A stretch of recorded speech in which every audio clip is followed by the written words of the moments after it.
Untuk memperlancar kegiatan hari ini, mari kita membaca basmalah bersama-sama. Selamat siang, salam sejahtera kita semuanya. Alhamdulillah, Bapak Ibu, kita patut bersyukur kepada Tuhan Yang Maha Esa, Allah Subhanahu wa Ta'ala, mana sampai saat ini kita Bapak Ibu ini masuk di angkatan ke-10, dan tentunya Bapak Ibu Marni ini sangat bermanfaat untuk melihat dan kita dengarkan dan kita ambil maknanya yang bagus untuk bisa diterapkan calon guru penggerak, dan insya Allah nanti di tanggal atau bulan tertentu yang sudah ditetapkan calonnya sudah menambah guru-guru penggerak yang sudah ada. Oh boleh, next Pak. Baik, untuk capaian umum di modul 1.4 ini, yang pertama adalah saya nggak kelihatan. Bu Lela, Pucuk Rayuan Gombalin, Bu Amel. Sampai Bu Amel ini membuka ini isi dari benda di dalam tangannya ini yang sangat berharga ini supaya dibuka sama Bu Amel. Silakan Gombalin Bu Amel dulu. Kalau yang Pucuk Rayuan boleh. Ternyata dikritikin juga nggak mempan. Jadi Bu Amel mempertahankan apa yang dimilikinya. Buka tidak bisa diketahui oleh Bu Lela. Sebenarnya ya. Akan memaksa, kalau mengancam. Kalau mengancam bagaimana? Glaser. Yang pertama itu adalah ilusi guru untuk mengontrol muridnya. Agama Kristen tentunya ada penyesuaian dalam pendidikan agamanya ya. Yang Islam ya pendidikan agama Islam, yang Kristen dengan agama Kristennya. Demikian juga dengan budaya, misalnya orang Jawa punya keyakinan, oh kalau hari-hari tertentu Indonesia adalah negara multikultur, di mana di sana terdapat beragam agama, budaya, suku, ras, dan lain-lainnya.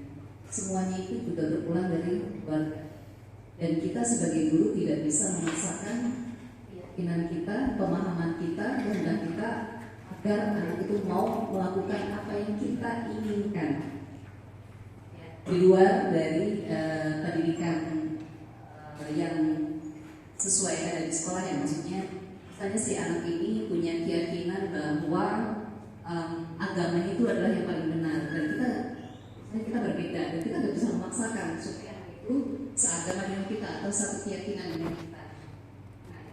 Jadi kita harus bisa menyesuaikan kondisi si anak. Maksudnya kita tidak bisa menyeragamkan semua pemahaman keyakinan. Jadi seperti di sekolah ini ada agama Islam, ada agama Kristen. Tentunya ada penyesuaian dalam pendidikan agamanya ya. Yang Islam yang pendidikan agama Islam, yang Kristen dengan agama Kristennya. Demikian juga dengan budaya. Misalnya orang Jawa punya keyakinan, oh kalau hari-hari tertentu melakukan ini, melakukan itu. Nah kalau yang orang Sunda lain lagi. Nah itu yang tidak bisa kita sentuh sama sekali. Jadi mungkin kebiasaan atau keyakinan yang mereka sudah punyai dari rumah mungkin ya Bu ya, itu tidak bisa kita kontrol lagi itu sebenarnya di sekolah. Baik, terima kasih Bu Zaki. Beri tepuk tangan teman-teman. Baik, untuk yang kedua, ilusi bahwa semua penguatan positif, efektif, dan bermanfaat. Jadi penguatan positif atau bujukan adalah bentuk-bentuk kontrol. Segala usaha untuk mempengaruhi murid agar mengulangi suatu perilaku tertentu adalah suatu usaha untuk mengontrol murid tersebut. Jadi ilusi bahwa semua penguatan positif efektif dan bermanfaat, penguatan positif atau bujukan itu merupakan salah satu bentuk kontrol. Jadi penguatan positif atau bujukan. Ini bagaimana, mungkin ada tanggapan dari Bapak Ibu semuanya? Mungkin Bu Amel yang untuk poin kedua, semua penguatan positif efektif dan bermanfaat. Silakan Bu Amel. Iya, silakan Bu Amel. Ilusi bahwa semua penguatan positif itu efektif, padahal harusnya siswa itu punya tadi keyakinan, keinginan, kontrol atas dirinya sendiri. Jadi kalaupun dia dapat bujukan atau dapat pujian dari orang lain, bisa jadi bukan malah menguatkan, justru bisa jadi juga melemahkan. Karena nanti pada akhirnya dia ketika tidak dipuji, ketika tidak dibujuk, kok ada yang beda ya rasanya. Ketika tidak mendapat imbalan, ketika tidak dapat penghargaan, kok dia tidak semangat lagi ya belajarnya. Jadi tidak semua penguatan positif itu efektif dan bermanfaat. Baik, jadi anak-anak itu jadinya menunggu ya Pak Mel, menunggu, wah ini mana ya, Bu Hendrika kok gak puji saya ya, dipuji dulu gitu ya Pak Mel ya. Kok nggak dikasih ya seperti itu, jadi menunggu, jadi ada dia minta balasan seperti itu. Kalau udah dipuji baru dia mau melakukan. Baik, untuk yang ketiga, ilusi. Bentar, saya lihat sini dulu. Ilusi bahwa kritik dan membuat orang merasa bersalah dapat menguatkan karakter. Jadi di sini menggunakan kritik atau rasa bersalah untuk mengontrol murid menuju pada identitas gagal. Mereka belajar untuk merasa buruk tentang diri mereka. Mereka mengembangkan dialog diri yang negatif. Kadang-kala sulit bagi guru untuk mengidentifikasi bahwa mereka melakukan perilaku ini karena seringkali guru cukup menggunakan suara halus untuk menyampaikan pesan negatif. Jadi yang ketiga ini ilusi bahwa kritik dan membuat orang merasa bersalah dapat menguatkan karakter. Bagaimana nih? Ada komentar? Bu Lela? Poin 3 Bu Lela mungkin ada komentar. Ilusi bahwa kritik dan membuat orang merasa bersalah dapat menguatkan karakter. Terima kasih Bu. Ya. Teori kontrol ini ilusi bahwa kritik dan membuat orang merasa bersalah dapat menguatkan karakter. Itu mungkin bisa diklasifikasikan lagi apakah kritik ini membangun atau tidak gitu ya. Ketika seseorang itu mendapatkan kritik yang membangun dan mungkin di awalnya juga disampaikan secara baik gitu kan, ada berbagai cara mengkritik orang, disampaikan di depan orang banyak atau dengan memanggil salah satu. Oh ya, karena ketika kita mengkritik di depan orang banyak itu bukan kritik, itu namanya menjatuhkan. Dan apakah kritik ini membangun atau tidak? Jadi ketika kritik itu membangun dan disampaikan secara personal, itu tentu akan menguatkan karakter. Dan juga kembali kepada karakter orang tersebut, apakah dia mau menerima kritikan tersebut atau tidak. Iya, terima kasih Bu Lela. Jadi kita sebenarnya boleh ya mengkritik anak atau bahkan mengkritik teman kita, mungkin teman sejawat kita, tapi bagaimana cara kita menyampaikannya seperti itu. Kadang-kadang kritikan juga kalau menyampaikannya salah, jadinya orangnya jadi tersinggung, malu, bahkan sampai marah. Lapor itu cenderung dekat dengan marah sih. Baik. Terima kasih Bu Lela. Untuk yang ketiga, teori kontrol yang ketiga itu adalah ilusi bahwa orang dewasa memiliki hak untuk memaksa. Jadi orang dewasa memiliki hak untuk memaksa. Banyak orang dewasa yang percaya bahwa mereka memiliki tanggung jawab untuk membuat murid-murid berbuat hal-hal tertentu. Apapun yang dilakukan dapat diterima selama ada sebuah kemajuan berdasarkan sebuah pengukuran kinerja. Jadi bagaimana ini? Ilusi bahwa orang dewasa memiliki hak untuk memaksa. Jadi kayak seperti kita ini kan sudah orang tua. Berarti kita memiliki hak untuk memaksa. Bagaimana Bapak Ibu komentarnya? Pak Wahid sebagai orang dewasa, Pak Wahid. Kita memiliki hak untuk memaksa. Bagaimana komentarnya Pak Wahid? Ya, jadi ini yang mindset seperti ini karena kita sendiri sebagai orang dewasa bahwa kita memiliki otoritas ya. Jadi bahwa yang junior itu harus ikut yang senior atau anak-anak itu harus ikut orang dewasa. Memang kadang-kala memang ya seperti itu, tapi tidak selamanya seperti itu baik. Contohnya apa?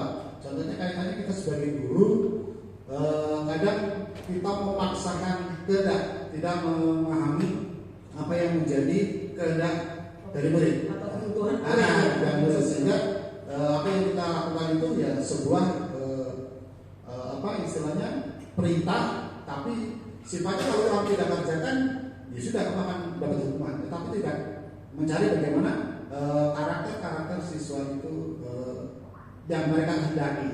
Nah itu kadang kita juga manusiawi lah ya. Jadi sebenarnya kita juga mengaku ya, kita sebagai orang dewasa kadang-kadang kita memaksa siswa seperti itu. Artinya anak kita jauh lebih baik. Iya. Baik, terima kasih Pak Wahid. Untuk selanjutnya Pak, nah, untuk materi selanjutnya itu adalah apa itu disiplin.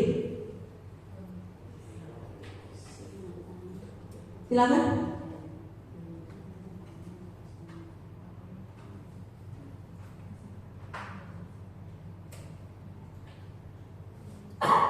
Positif, Anda tidak bisa mengontrol orang lain, hanya Anda yang bisa mengontrol diri Anda. Disiplin positif, semua perilaku memiliki tujuan. Disiplin positif, model berpikir menang-menang, kolaborasi, konsensus, menciptakan pilihan-pilihan baru. Disiplin positif, realitas kebutuhan kita berbeda. Kita berusaha memahami pandangan orang lain tentang dunia. Setiap orang memiliki gambaran yang berbeda. Mungkin dari paparan slide ini, disiplin positif bisa kita simpulkan Bapak Ibu. Bisa ada yang bisa membantu saya ini kesimpulan dari disiplin positif? Mungkin bisa justru bisa jadi juga melemahkan, karena nanti pada akhirnya dia ketika tidak dipuji, ketika tidak dibujuk, kok ada yang beda ya rasanya. Ketika tidak mendapat imbalan, ketika tidak dapat penghargaan, kok dia tidak semangat lagi ya belajarnya. Jadi tidak semua penguatan positif itu efektif dan bermanfaat. baik, jadi Cara mengkritik orang disampaikan di depan orang banyak atau dengan memanggil salah satu. Oh iya. Karena ketika kita mengkritik di depan orang banyak itu bukan mengkritik, itu namanya menjatuhkan. Dan apakah kritik ini membangun atau tidak? Jadi ketika kritik itu membangun dan disampaikan secara personal, itu tentu akan menguatkan karakter. Dan juga kembali pada karakter orang tersebut, apakah dia mau menerima kritikan tersebut atau tidak. Iya, terima kasih. Kita memaksakan kehendak, tidak memahami apa yang menjadi kehendak dari murid. Atau kebutuhan Sehingga apa yang kita lakukan itu ya sebuah istilahnya perintah, tapi sifatnya kalau kamu tidak kerjakan ya sudah akan dapat hukuman, tetapi tidak mencari bagaimana karakter siswa itu yang mereka hendaki. Nah itu kadang kita juga manusiawi lah ya. Jadi sebenarnya kita jauh lebih baik. Iya. Baik, terima kasih Pak Wahid. Jadi kita pasti terlalu menyempitkan disiplin itu hanya sebatas disiplin mengikuti aturan, disiplin itu tepat waktu, disiplin itu mentaati apa yang sudah disepakati. Tapi ada hal yang terpenting bahwa disiplin itu artinya disiplin itu dia benar-benar memahami apa yang sebenarnya menjadi keunggulannya dia. Nah ini yang seringkali kita nggak bisa dan kita belum menemukan, kita kurang menggali sebenarnya anak-anak itu punya disiplinnya masing-masing. Dan balik lagi seperti yang kata Bu Zaki di awal, ini balik lagi ke rumah gitu kan. Bagaimana penanaman dia mengenai disiplin itu, bagaimana dia menjalani kehidupan sehari-harinya, dan mau kita ajak, bujuk, rayu, kalau kontrol dirinya itu sudah, ya udah saya seperti ini. Mau dibolak-balik, mau dijungkir balik, bahkan mau menggunakan ancaman dan menggunakan kekerasan pun pasti tidak akan pernah berubah.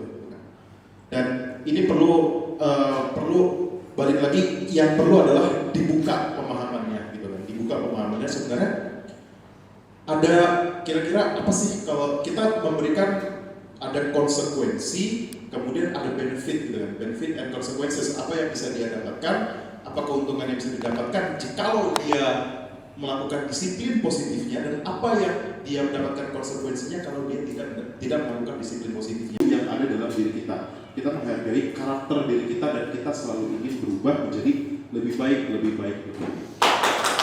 Penghargaan berbentuk barang, menurut saya seperti itu. Jadi kalau kata saya sih bisa kita pakai, bisa juga tidak kita pakai, tergantung dari situasi atau kondisi.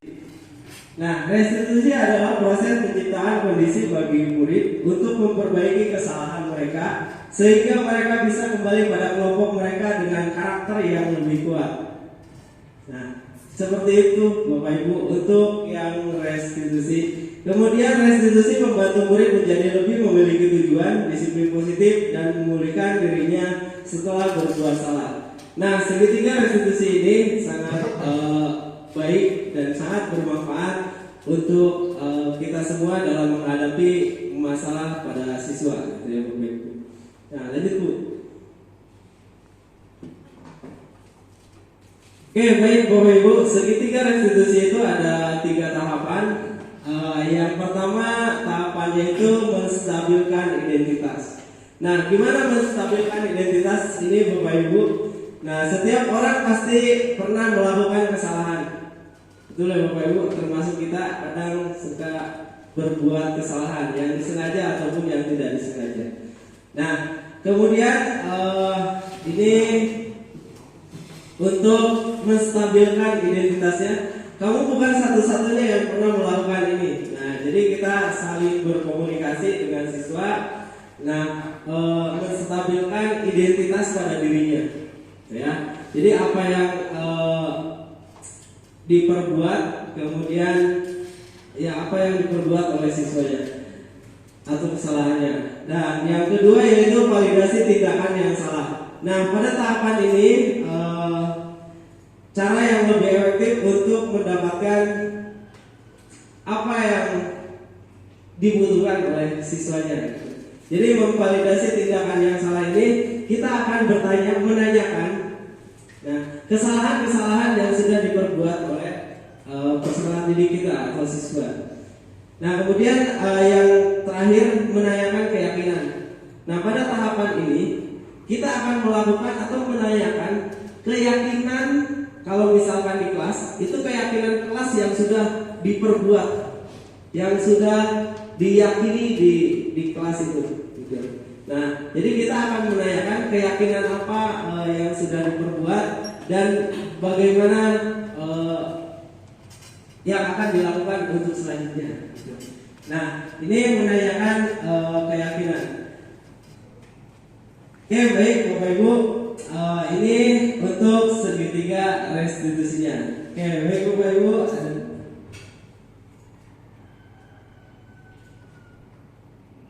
Nah, ini tindakan-tindakannya Bapak Ibu segitiga restitusi. Ya, nanti kita lanjut aja ya Bapak Ibu. Nah, ini ada sebuah video yang sudah dilakukan. Kita akan tonton sebentar. Ini video ini menggambarkan segitiga restitusi yang sudah dilakukan. Eva ya? Halo Eva, apa kabar?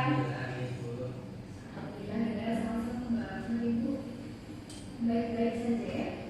Ya, kalau dari segi kondisi fisik saya baik-baik aja Bu. Cuman untuk pagi ini ada suatu kejadian yang membuat saya sangat Kejadian? Apakah kejadian ini berhubungan dengan apa yang sudah Ibu dapatkan dari laporan ujian yang dimana Eva mendatangi pagi ketika berada di sekolah terus Bapak ini di jalan dengan menggunakan seragam sekolah? ya Bu, tadi pagi sebelum saya berangkat sekolah saya ngobrol sama Bu Dia lagi nongkrong di jalan sekolah. Oke.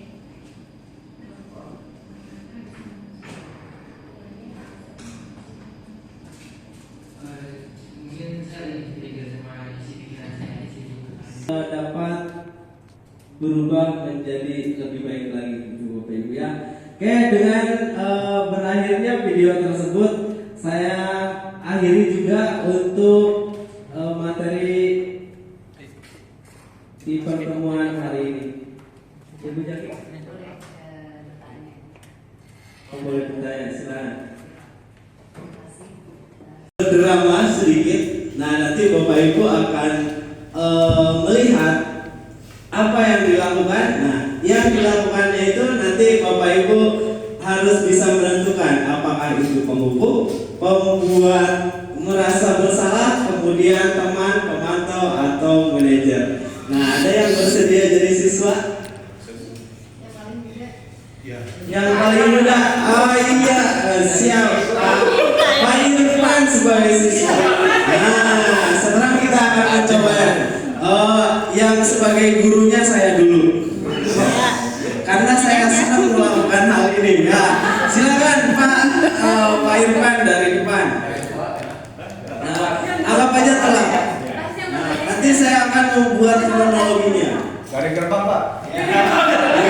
Jangan jauh. Ya, pada di suatu pagi hari ada siswa yang datang terlambat. Datang pukul 7.20. Dia berlari ke sekolah. Ya, lari. Irfan, kenapa kamu terlambat? Ban saya bocor, Pak. Wah, gak ada alasan. Kamu lari 2 keliling di lapangan basket. 20 kali. 20 kali. Kebanyakan, bukan 20. Ya, lari. Saya udah WhatsApp kali kelas. Saya gak mau tahu. Pokoknya bapak lari. Gak ada urusan. Pokoknya kamu harus lari.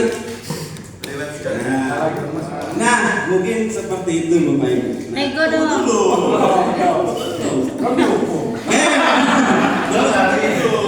Biar saya ada temennya yang berdiri, walaupun saya masih kuat berdiri. Ya, oke, baik. Bapak Ibu sekalian, yang saya peragakan tersebut itu termasuk ke dalam posisi kontrol yang mana kira-kira? Penghukum. Penghukum. Tuh, kalau menurut Bapak Ibu di posisi kontrol penghukum itu baik atau tidak? Tidak. Oke. Nah, menurut Bapak Ibu di posisi kontrol ini yang nantinya akan mengakibatkan seperti apa pada siswanya? Tapi sebelum Bapak Ibu jawab, kita akan mendengar dulu dari Pak Irfan. Jika misalkan saya suruh seperti itu, gimana rasanya? 20 kali Pak.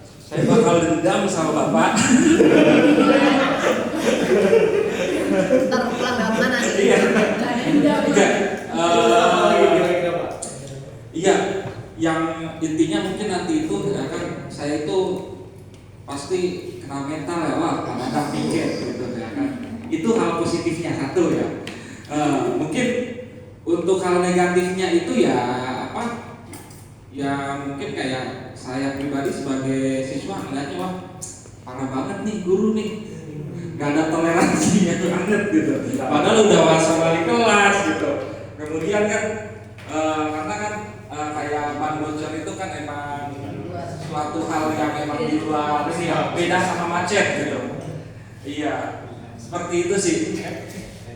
Oke, baik, terima kasih Pak Irfan, silakan duduk kembali. Nah, oke, baik Bapak Ibu. Menurut Bapak Ibu di posisi penghukum ini akibatnya akan seperti apa pada siswanya? Ada yang mau menjelaskan Bapak Ibu? Ada? Yang pernah dihukum? Udah, gantian. Dari drama yang seperti itu, apa yang sebenarnya akibat apa yang akan diderita oleh siswa nantinya? Tanya siswa Bapak aja itu ada di pojok. Ada siswa saya di pojok.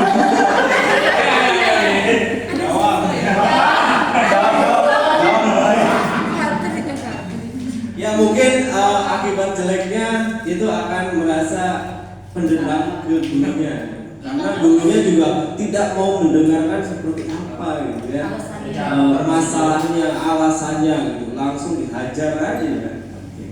Oke, baik Bapak Ibu, mungkin dari drama tersebut pasti Bapak Ibu sudah mengetahui yang hukuman seperti itu.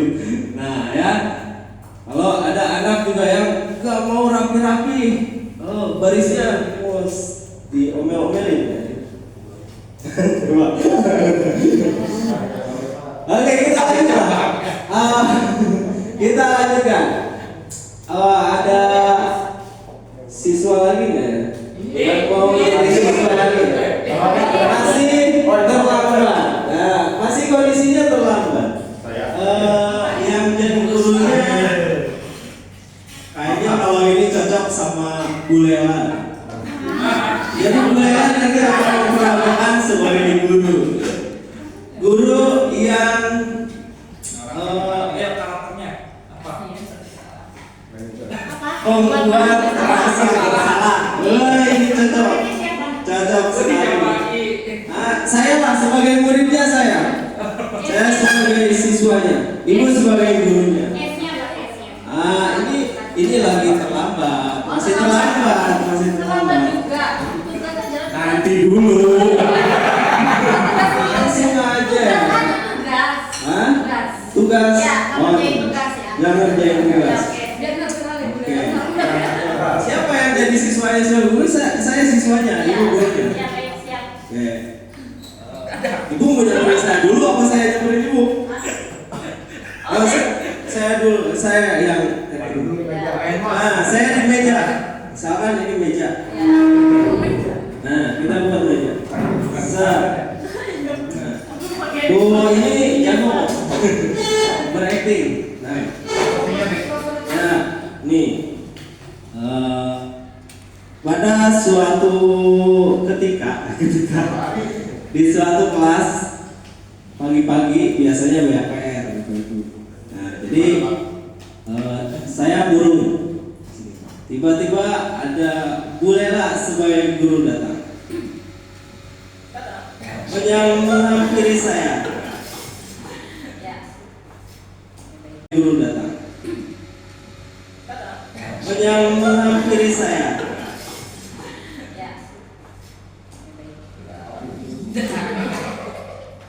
Assalamualaikum.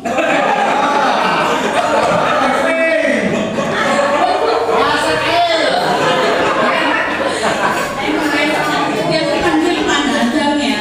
Kalau siswa berarti saya Dadang ya. Mohon maaf ya Pak Dadang ya. Oke. Dadang, gimana kamu tugasnya Bu Amel? Kok kamu saya lihat di list nama kamu masih kuning, belum kosong semua tugasnya? Saya nggak bisa. Kenapa nggak bisa? Iya, saya nggak bisa. Semalam juga saya main Mobile Legends. Aku sudah tanya sama Bu Amel, tugasnya bagaimana? Oh, saya nanya sama Bu Amel juga ikut main game.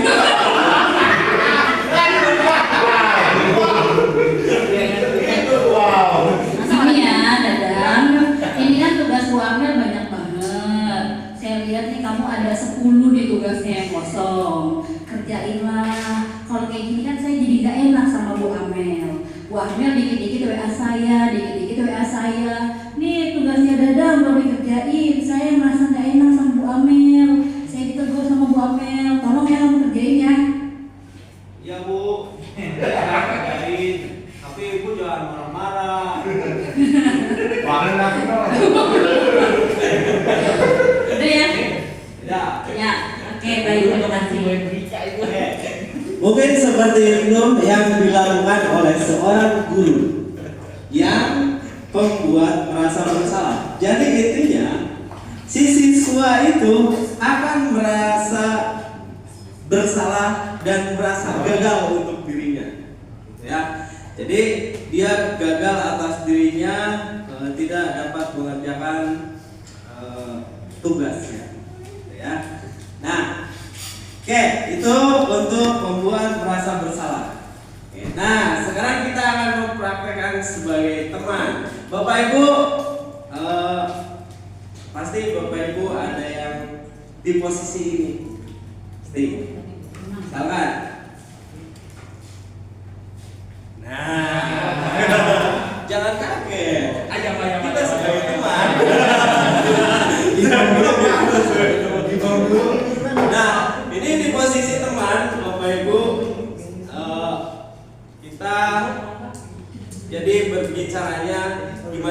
seorang teman, ya. Jadi siswa itu kita anggap sebagai teman kita sendiri. Nah, terkadang kalau untuk di siswa kita, karena jenjangnya sudah jenjang SMK, nah, terkadang posisi ini kita sebagai teman, terkadang siswa juga Melunjak. melunjak di posisi teman ini. Tetapi terkadang ada baiknya juga kita melakukan sebagai teman ini, ya. Oke, baik Bapak Ibu, kita lanjutkan. Ya, Ibu sebagai gurunya. S-nya apa S-nya? Ini lagi terlambat, masih terlambat. Juga. Nanti dulu. Langsung aja.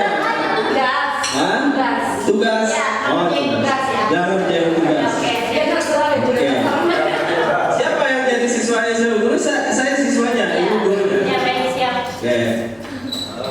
Ibu mau nyamperin saya dulu apa saya nyamperin Ibu? Oh, saya dulu, saya yang nah, saya di meja. Misalkan ini meja. Ya. Nah, kita buat meja. Oh, ini yang ngomong berakting. Nah, nih pada suatu ketika di suatu kelas pagi-pagi biasanya banyak PR, Bapak Ibu. Nah, jadi saya guru. Tiba-tiba ada bulela sebagai guru datang. Menghampiri saya. Ya. Assalamualaikum.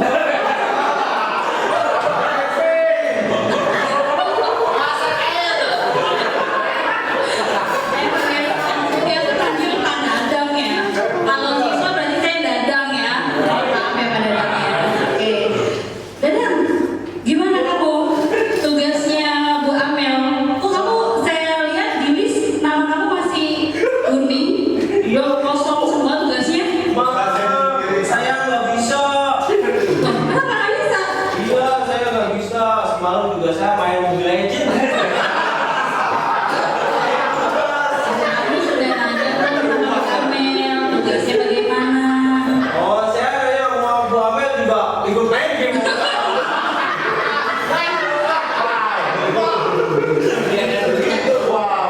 Gini ya, Dadang. Ini kan tugas Bu Amel banyak banget. Saya lihat nih kamu ada 10 di tugasnya yang kosong. Kerjainlah. Kalau kayak gini kan saya jadi nggak enak sama Bu Amel. Bu Amel dikit-dikit WA saya, dikit-dikit WA saya. Nih tugasnya Dadang belum dikerjain. Saya merasa nggak enak sama Bu Amel. Saya ditegur sama Bu Amel. Tolong ya kamu kerjain ya. Iya Bu. Tapi Ibu jangan marah-marah. Udah ya? Ya. Ya, oke baik, terima kasih. Mungkin seperti itu yang dilakukan oleh seorang guru yang membuat merasa bersalah. Jadi intinya si siswa itu akan merasa bersalah dan merasa gagal untuk dirinya. Ya, jadi dia gagal atas dirinya, tidak dapat mengerjakan tugasnya. Ya. Nah, oke, itu untuk membuat merasa bersalah. Oke, nah sekarang kita akan mempraktekkan sebagai teman. Bapak Ibu, pasti Bapak Ibu ada yang di posisi ini. Salah ya? Nah, jangan kaget. Kita sebagai teman. Nah, ini di posisi teman, Bapak Ibu. Kita jadi berbicaranya gimana sih seorang teman, ya. Jadi siswa itu kita anggap sebagai teman kita sendiri. Nah, terkadang kalau untuk di siswa kita, karena jenjangnya sudah jenjang SMK, nah terkadang posisi ini kita sebagai teman, terkadang siswa juga melunjak. Melunjak.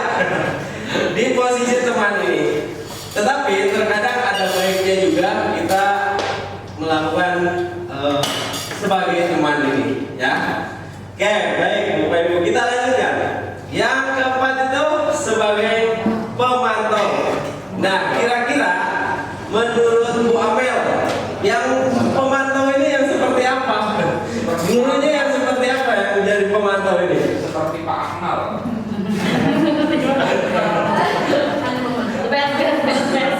Kalau mantau ya mantau aja Pak. Namanya pemantau. Mantau aja. Mantau aja ya? Iya. Ada yang kesiangan gitu. Nah gitu dong, itu mah teman. Oh, ini temen ya? Kesiangan lagi nih belum. Kita semua yang ini betul ya? Kalau mantau biasanya tadi kan ada aturan, misalkan di sekolah ya ada buku BPKB. Misalkan dia datang terlambat ya tanyanya tetap tegas. Mungkin yang tadi Pak Ahmad itu juga dia bisa posisinya sebagai pemantau tanya. Kamu tahu aturannya jam berapa masuk sekolah? Di buku BPKB tahu jam berapa? Berarti kamu sudah melakukan pelanggaran ya? Tahu lah kayak polisi nanya-nanya ke itulah, tahu kan? Dia. Bapak tahu salah bapak apa? SNK ada? Surat ada? SIM nggak ada? Baik bapak saya bilang ya.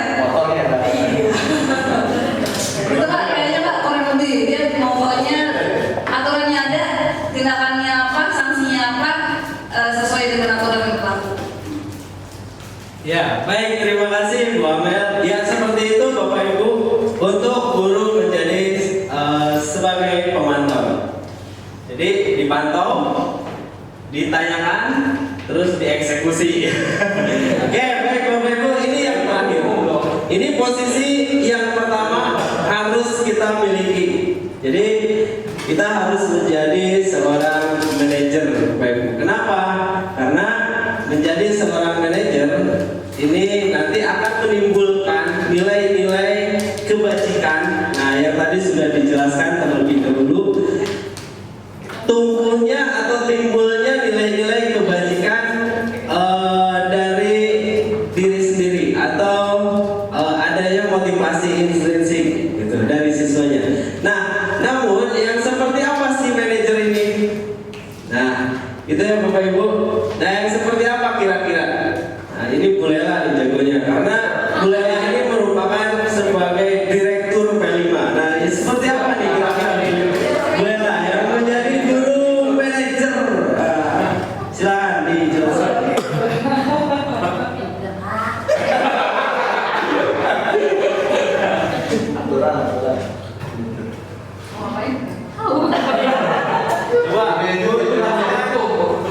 Ciri-ciri guru atau guru yang menjadi manajer.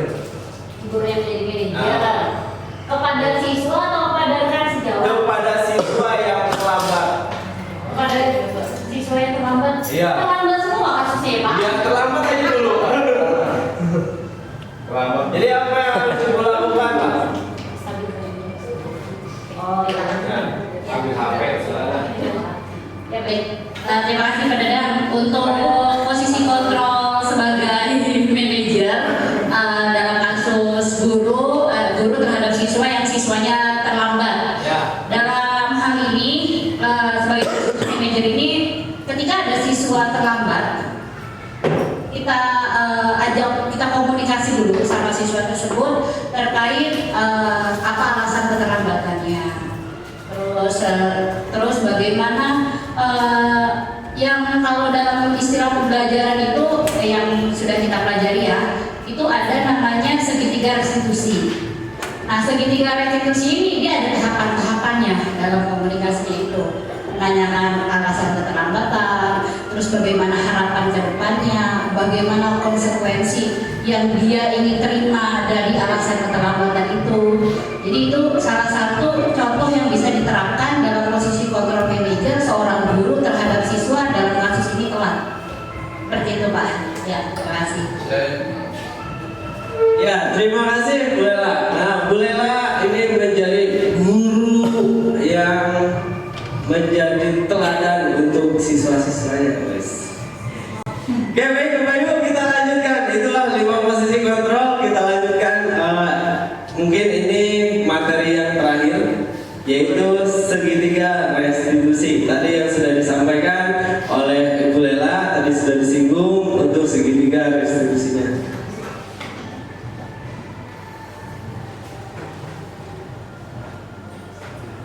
lanjut Bu, ini penjelasan yang tadi. Nah, nanti filenya saya akan berikan aja sama Bapak Ibu ya. Oke. Oke, duduk.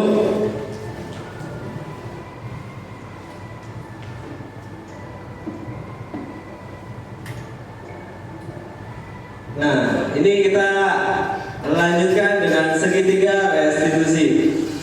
Nah, restitusi adalah proses penciptaan kondisi bagi murid untuk memperbaiki kesalahan mereka sehingga mereka bisa kembali pada kelompok mereka dengan karakter yang lebih kuat.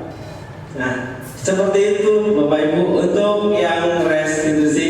Kemudian restitusi membantu murid menjadi lebih memiliki tujuan, disiplin positif dan memulihkan dirinya setelah berbuat salah. Nah, segitiga restitusi ini sangat baik dan sangat bermanfaat untuk kita semua dalam menghadapi masalah pada siswa, gitu ya Bapak Ibu. Nah, lanjut Bu. Oke, baik Bapak Ibu, segitiga restitusi itu ada 3 tahapan. Yang pertama tahapannya itu menstabilkan identitas. Nah, gimana menstabilkan identitas ini Bapak Ibu? Nah, setiap orang pasti pernah melakukan kesalahan. Betul ya Bapak Ibu, termasuk kita kadang suka berbuat kesalahan yang disengaja ataupun yang tidak disengaja. Nah, kemudian ini untuk menstabilkan identitasnya, kamu bukan satu-satunya yang pernah melakukan ini. Nah, jadi kita saling berkomunikasi dengan siswa. Nah, menstabilkan identitas pada dirinya, ya. Jadi apa yang diperbuat, kemudian ya apa yang diperbuat oleh siswanya atau kesalahannya. Nah, yang kedua yaitu validasi tindakan yang salah. Nah, pada tahapan ini cara yang lebih efektif untuk mendapatkan apa yang dibutuhkan oleh siswanya. Jadi memvalidasi tindakan yang salah ini kita akan menanyakan, nah kesalahan-kesalahan yang sudah diperbuat oleh peserta didik kita atau siswa. Nah kemudian yang terakhir menanyakan keyakinan. Nah pada tahapan ini kita akan melakukan atau menanyakan keyakinan kalau misalkan di kelas itu keyakinan kelas yang sudah diperbuat, yang sudah diyakini di kelas itu, gitu. Nah, jadi kita akan menanyakan keyakinan apa yang sudah diperbuat dan bagaimana yang akan dilakukan untuk selanjutnya, gitu. Nah, ini menanyakan keyakinan. Oke, baik Bapak Ibu, ini untuk segitiga restitusinya. Oke, baik Bapak Ibu.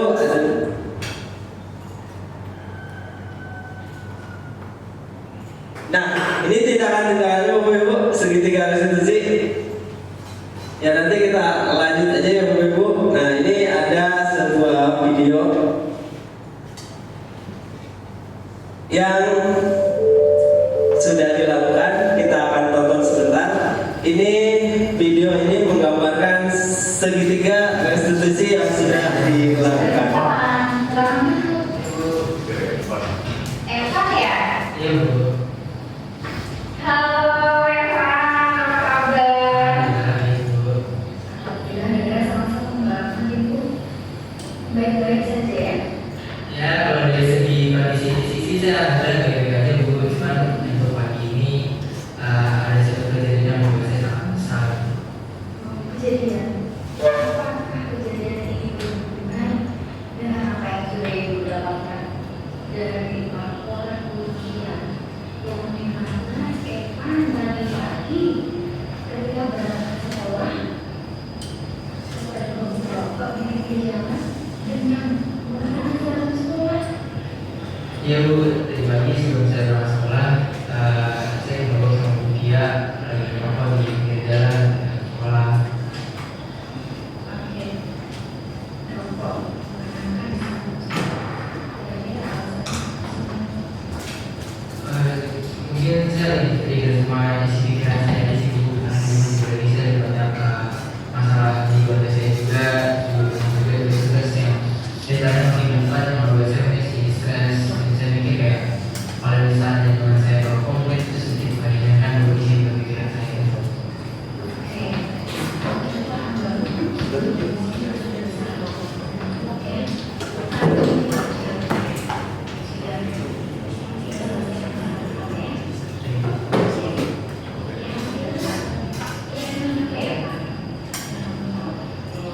Keyakinan, kesadaran dan tanggung jawab, saya merasa tidak bisa menghargai diri saya sendiri, dan juga saya juga merasa tanggung jawab saya masih kurang. Jadi saya belajar sekarang saya sekolah ini.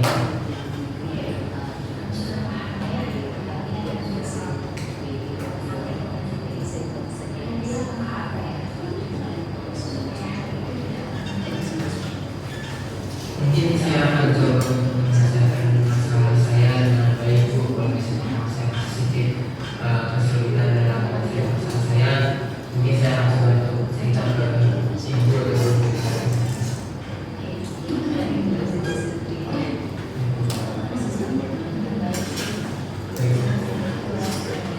Terima kasih Bu. Terima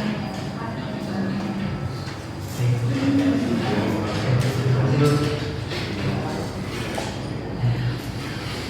Ya, baik Bapak Ibu, demikian video yang telah dibuka. Nah, ini sebagai apa? Refleksi. Nah, jadi dari video tersebut siswa itu kembali ke kelompoknya itu dengan merasa tidak dihakimi.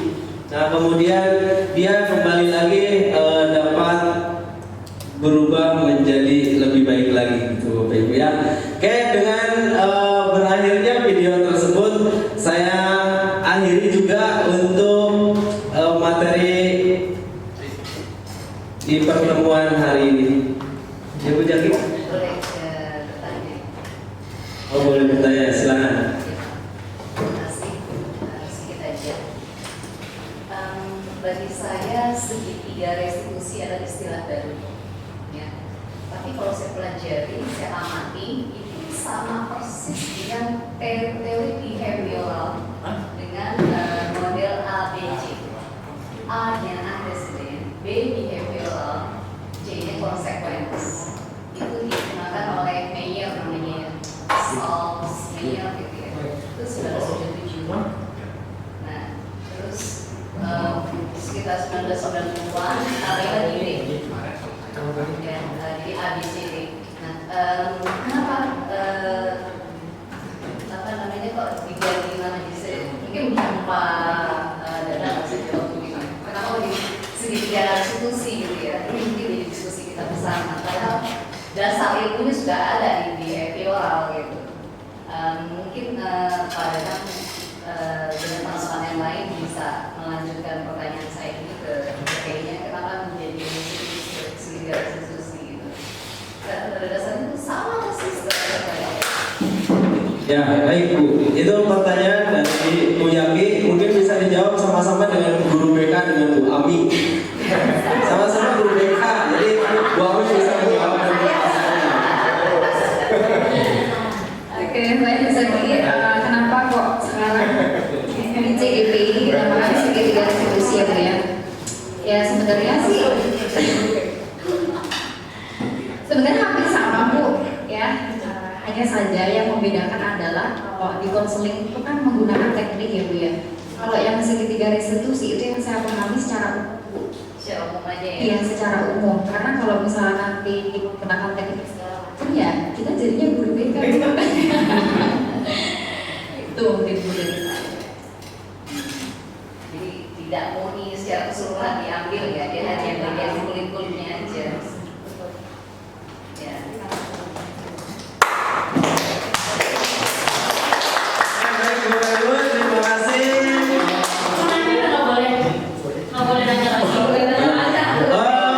Tidak dibuka sesi pertanyaannya Bapak Ibu ya. Ini hanya kita mendiseminasikan aja.